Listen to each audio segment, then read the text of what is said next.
happened? Some big piece of wood or something came off that truck and hit us. Which truck was that? Just one I think that passed? that one with the containers on it. Way ahead of us. Yeah. Hope it didn't hit the Airstream. It was a big loud bang, and I first thought we blew a tire, but we're gonna hope for the best. I don't see anything out my window as far as anything damaging, and it didn't hit the windshield. Yeah, we'll see. You think can you see something? I can't right now, so we're not gonna stop because there's nothing we can really do about it. So we're getting off in 7 miles. 7 miles to go towards our campground. We have 11 miles to our campground, so as far as everything seems to be still functioning, we're gonna see what happened and hope for the best.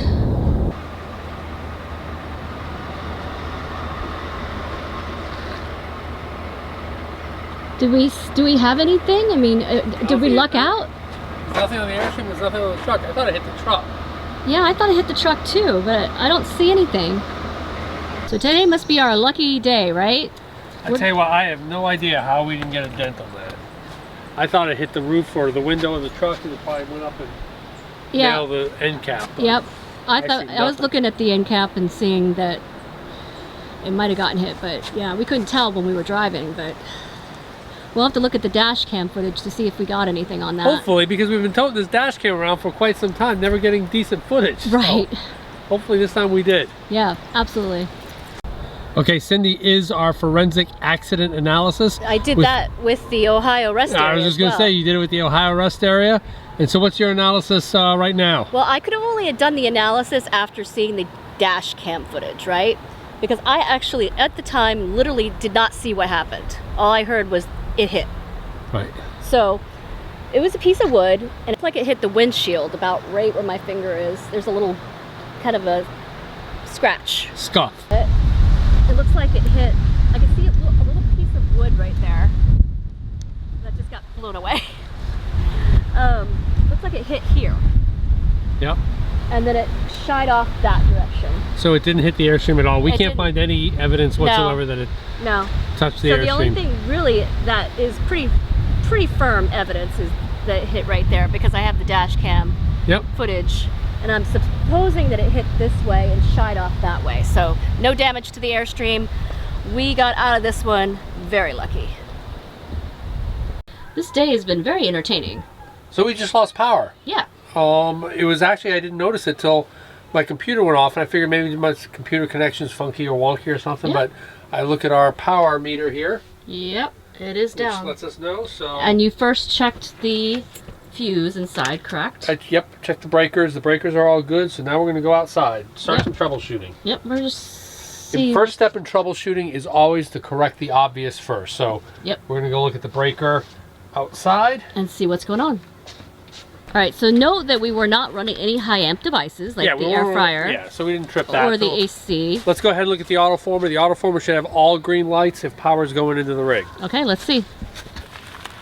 And it's got... doesn't look like it's got anything. So then we're going to look at the breaker box. It looks good. Did something trip?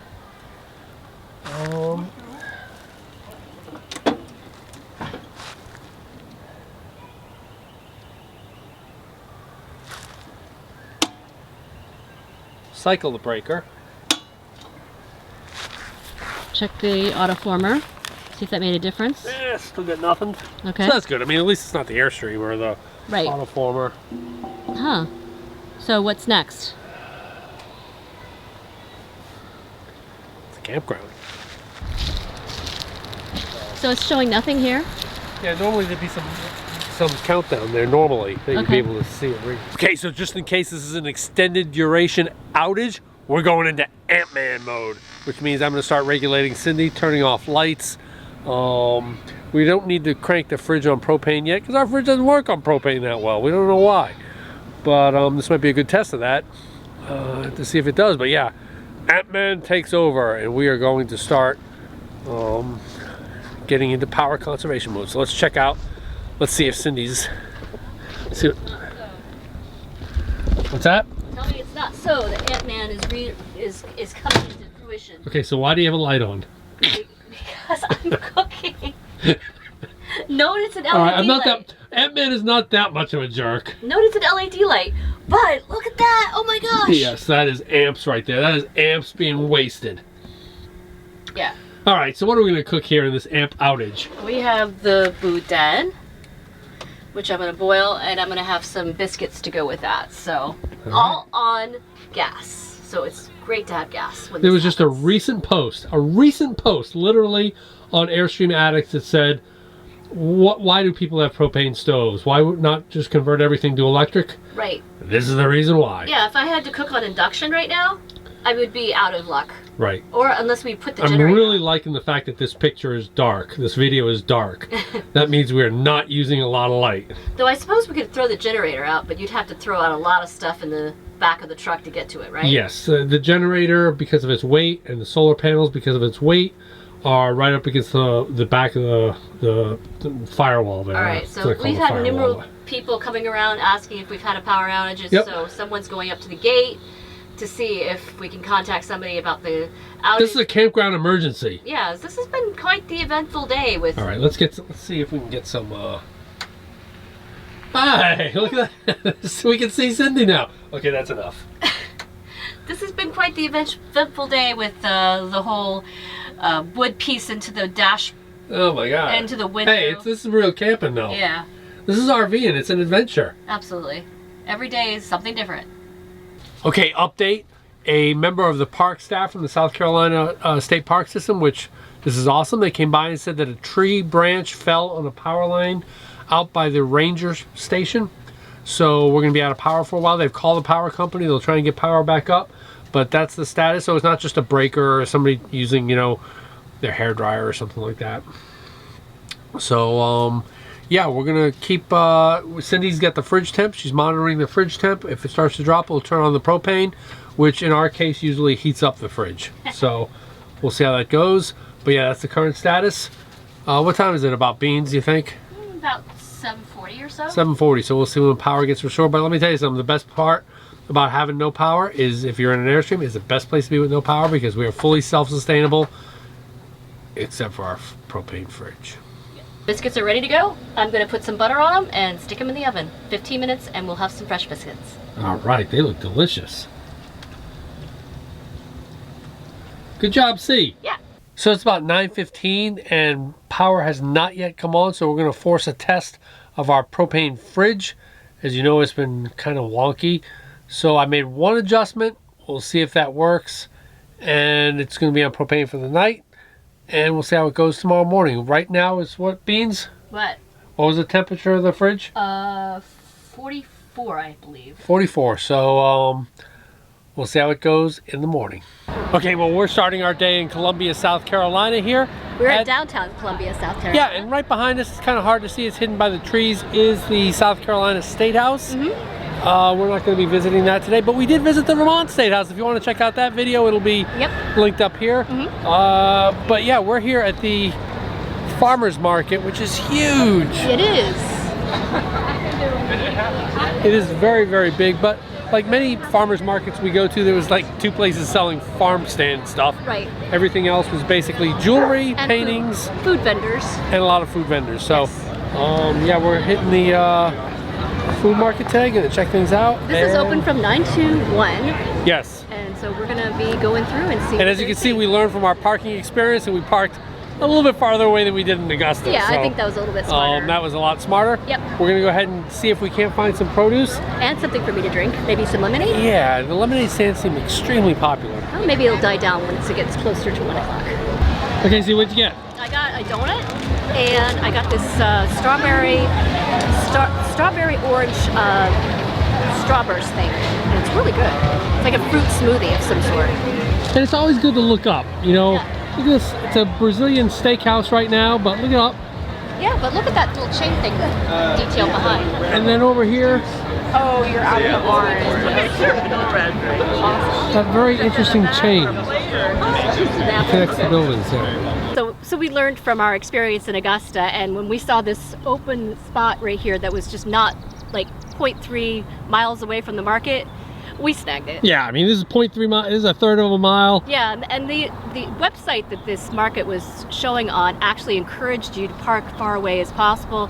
They said all the parking on the side streets was free, even if it was metered, and so they really did a good job of trying to show you where the parking was. That was a big farmer's market. It was huge.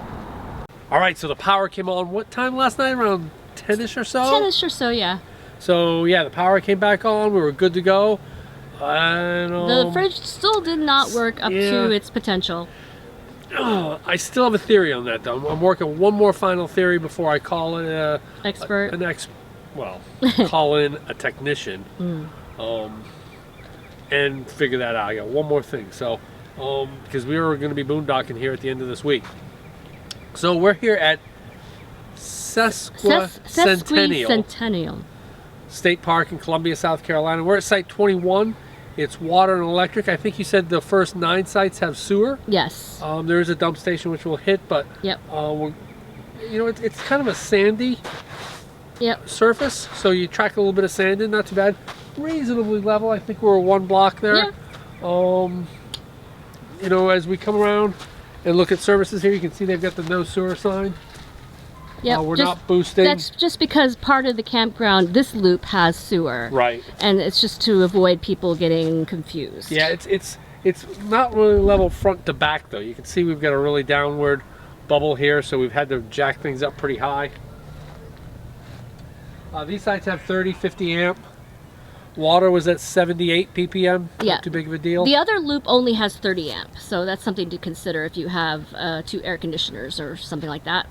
Yep. But ideally, this is a good campground because it's just outside of Columbia. If you want to tour Columbia at all, this is a great place to come. Right. And we hit a barbecue place today, but it wasn't as good as some of the other ones. Yeah. Yeah.